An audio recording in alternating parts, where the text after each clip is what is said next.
Yeah, man, we got the top end off. The problem with this bike is that his crank is gone.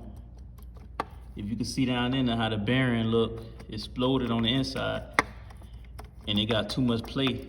So he gonna need definitely a bottom end, complete bottom end rebuild. Yeah, his cylinder also got some scratches and scuffs on it, so he might need to go ahead and get him a nice, good cylinder and replace the piston.